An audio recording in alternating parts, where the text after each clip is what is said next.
A gente chama a Marilu Cabanhas. Bom dia, Marilu. Bom dia, Glauco. Bom dia a todo mundo que está acompanhando a gente aí pela Rádio Brasil Atual e pela TVT e pela internet também, pelo YouTube. Bom, vamos destacar agora, Glauco, um trecho do discurso do ex-presidente Lula sobre os meios de comunicação e todo esse imbróglio que aconteceu nesse caso da Lava Jato. A gente cansou de dizer a inclusão do Lula e a inclusão da Petrobras na vida do Lula como criminoso era a razão pela qual a quadrilha de procuradores da Lava Jato, não o Ministério Público, a quadrilha de procuradores da Força Tarefa e o Moro entendiam que a única forma de me pegar era me levar para a Lava Jato. Porque eu já tinha sido liberado em vários outros processos fora da Lava Jato, mas eles tinham como obsessão, porque eles queriam criar um partido político, sabe, de tentar me criminalizar. Não pode ficar divulgando o nome das pessoas antes de ter prova. A gente não pode tentar criminalizar as pessoas antes de provar que ele cometeu um crime. E foi o que aconteceu. A Lava Jato, ela fez um pacto com o setor da mídia e que era preciso, porque essa era a teoria do Moro num artigo que ele escreveu em 94, chamado Manipulite, em que ele dizia: só a imprensa pode ajudar a condenar as pessoas. E aí vale qualquer coisa. A Lava Jato poderia ter apurado a corrupção, ter prendido o dono da empresa que é ladrão, ter prendido o político que é ladrão e manter as empresas funcionando. Porque, afinal de contas, só para vocês terem ideia, por conta da Operação Lava Jato, o Brasil deixou de ter de investimento 172 bilhões de reais. Só por conta da Lava Jato, segundo esse estudo do Diese, o país perdeu 4 milhões. Eu não estou falando dos 14 milhões de desempregados, eu estou dizendo só por conta da Lava Jato. A destruição que ela fez na corrente geradora de emprego nesse país gerou 4 milhões e 400 mil empregos. Isso nunca foi falado. Bom, agora a gente vai repercutir essa fala do ex-presidente Lula com a Renata Miele, ela que é secretária-geral do Centro de Estudos da Mídia Alternativa Barão de Itararé. Olá, Renata, bom dia, prazer em recebê-la.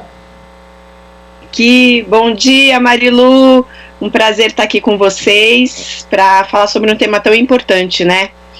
Exatamente. Bom, certamente você acompanhou o discurso do Lula, claro, e vamos agora mergulhar um pouco nesse pacto que o Lula está falando, né, da Lava Jato e a mídia. Como é que você viu, né, a primeira postura do Lula, né, em colocar essa questão e fazer essa análise desse pacto? De fato aconteceu, Renata? Aconteceu certamente, e isso está muito já comprovado, inclusive, com os vários vazamentos das conversas entre os procuradores, o Moro, e parece que vem aí algumas bombas, né, envolvendo, digamos, medalhões da mídia nacional, né? Eu, inclusive, escrevi um artigo sobre exatamente, foi publicado num livro que fala do papel da mídia na Lava Jato, sobre essa concepção, porque é uma concepção, Marilu, que foi desenvolvida não só no Brasil.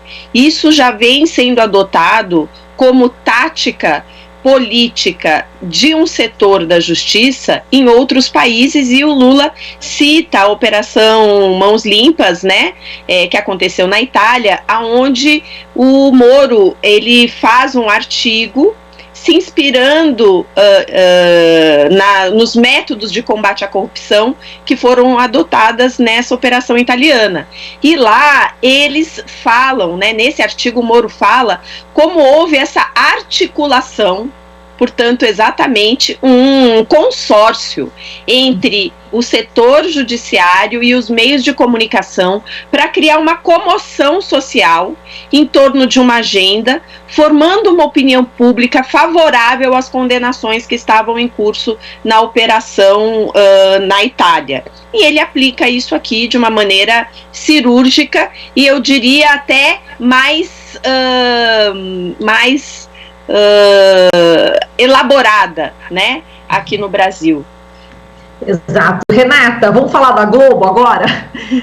Eu vi que o presidente Lula, né, ele citou, né, algumas vezes a Rede Globo de televisão e que ele até se espantou, né, com o Jornal Nacional, né, falando, dando aquele espaço todo, né, para o ministro do STF, Gilmar Mendes, enfim, ele ficou surpreso, um momento épico, né, como ele disse, e como é que você viu também o tratamento dado pela própria Globo em relação a essa fala, né, do presidente Lula? Eu vou colocar aqui, inclusive, eu vou falar um trecho, né, da nota que a Globo colocou, e eu queria que você comentasse. Isso eu vi também na Globo News, né, a apresentadora Aline Midlevich, ela leu essa nota, ela falou o seguinte, com as críticas, né, em relação à Rede Globo, ela disse o seguinte: o ex-presidente Lula fez críticas aos órgãos de imprensa e à Globo em especial, elogiou a cobertura do Jornal Nacional, que classificou de épica. Deu a entender que ontem, naquele momento a Globo relatou a verdade, o que antes não fazia, e desejou que este passe a ser o padrão de jornalismo da emissora.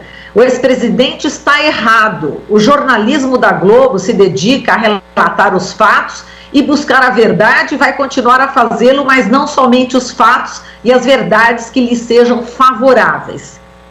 Vamos analisar essa nota, Renata, e também a postura do presidente Lula. A nota era esperada, né, Marilu? A Globo, ela precisa se autopreservar, né? Eu acho que é uma nota bastante institucional, e que diz assim, olha, nós fazemos o jornalismo e ok. Mas a prática já vai mostrando que a Globo, não digo que está fazendo uma autocrítica, mas percebeu, ela está tão emparedada, essa que é a questão. As organizações Globo, a Rede Globo, está numa situação de isolamento político e econômico nesse momento tão grande que era impossível para a Globo não noticiar com uma certa relevância, um certo espaço que nunca foi dado antes para anulação da sentença feita pelo Fachin e para o discurso do Lula ontem, né? Também, é claro, é um fato político relevante, jornalístico relevante, mas certamente se isso estivesse acontecendo num outro contexto, talvez a abordagem da Globo fosse bastante diferente, né? E o Lula, quando ele cita a Globo, e é bem, não sei, os ouvintes, né, os espectadores aqui, quem está nos vendo, não sei se ouviu na íntegra o discurso do Lula, ele fala isso bem na parte inicial do discurso, e na verdade o Lula ali, eu considero que ele dá uma aula, em poucas palavras, de uma maneira muito didática, sobre o que é o fazer jornalístico, né? E ressalta a defesa da liberdade de imprensa, e ele ataca a Globo não como se ela fosse uma adversária, e nem no tom agressivo que o presidente Bolsonaro ataca cotidianamente a mídia. Não foi um ataque, foi, na verdade, mostrar que jornalismo precisa ser feito com algum nível de objetividade, nem isenção, porque o Lula ele é tão cirúrgico na fala dele, que ele fala assim, os veículos eles têm direito a ter sua opinião, mas o lugar da opinião do veículo de comunicação é naquele cantinho ali do editorial. Então, não tem problema, é legítimo, os donos dos jornais podem ter sua opinião, mas o que um país com democracia espera de veículos de comunicação que gozam da extrema liberdade de imprensa é que no noticiário eles busquem um mínimo de objetividade e equilíbrio na cobertura dos fatos. E isso, de fato, não ocorreu durante anos, né? Se intensificou a partir de 2013, digamos assim. Eu acho que 2013 é um divisor de águas, mas desde a eleição de Lula há uma postura diferente dos meios de comunicação no Brasil, né? Que tem um problema, que é o caráter de classe desses meios, né? Então eu acho que a fala do Lula, ela é muito cirúrgica, e por ser cirúrgica, ela incomodou demasiadamente, né? E é isso, quer dizer, não tem como negar, né? Qualquer pessoa que se dedique a fazer uma retrospectiva histórica do comportamento e da cobertura do Jornal Nacional, e tem já grupos que fazem isso. Olha o manchetômetro, tá lá cronometrado quantos minutos foram dados para a acusação, quantos minutos foram dados para o Sérgio Moro, quantos minutos foram dados para a defesa do Lula. Tá lá em números. Às vezes você tem dias que você tinha um Jornal Nacional, Marilu, que dava 10 minutos para acusação e dava 30 segundos para defesa, e nem era o Lula, e nem era diretamente o advogado, era o próprio âncora do jornal que lia uma notinha, né? Então cadê a objetividade no tratamento jornalístico? Não teve, né? Exatamente, e ele relembrou o que aconteceu com ele na eleição com o Collor, né, onde a Globo, diretores da Globo reconheceram que fizeram aquela manipulação no debate, né, quer dizer, já existe antecedentes, né, a Globo, não só esse, como vários, né. Agora, Renata, me chamou a atenção também em relação a essa questão dos meios de comunicação, agora falando dos empresários, ele diz o seguinte, o Lula, né, eu vou conversar, né, na defesa da democracia, pela vacina, pelo emprego, pelo desenvolvimento do país, eu vou conversar com qualquer pessoa, eu vou almoçar com as pessoas, menos com os empresários dos meios de comunicação, que para eles veem os meios de comunicação como uma coisa privada. Eu achei interessante isso, eu queria que também você falasse, você percebeu também aí um recado já? Eu não sei se é exatamente um recado, mas é uma postura, né? Eu penso que nós que atuamos no campo da luta pela democratização da comunicação, Marilu, passamos anos lutando para pressionar os nossos governos, né, os governos progressistas, em abrir um debate público, né, sobre a importância da regulação dos meios de comunicação. Regulação que não significa censura, mas que significa regulação econômica para enfrentar monopólio, para garantir diversidade, pluralidade, para garantir e impedir abuso de concessões públicas que violam sistematicamente direitos humanos. E eu acho que esse processo todo fez com que algumas lideranças importantes do país, entre elas o Lula, percebesse o papel estratégico que os meios de comunicação têm na construção do imaginário e da narrativa em curso no país, né? Então, acho que essa postura de dizer não vamos conversar com os meios de comunicação é porque os meios de comunicação e os empresários da comunicação não devem fazer parte da articulação política no Brasil. Eu acho que ele percebeu isso. Eles não podem ser parcela da articulação da comunicação, da política, né? Então eu acho assim, a minha relação com vocês será uma relação de personagem, de entrevista, entrevistado, não vai ser uma relação de negociação política, né? Então não vai ser uma relação de o que eu posso te dar mais e o que você pode me dar. Eu não quero esse tipo de relação com os meios de comunicação, e eu acho que ele está correto, né? Eu acho que nós vamos precisar passar um processo aonde nós precisamos tratar os meios de comunicação como um debate mais transparente. Qualquer debate com eles que possa não parecer transparente não vai ser bom para o Brasil no próximo período, né? Tudo bem. Jornalisticamente, como você falou, a fala do Lula foi muito importante, muito importante. A gente viu a Globo News, enfim, outros canais transmitiram, a Record não, enfim, ignorou.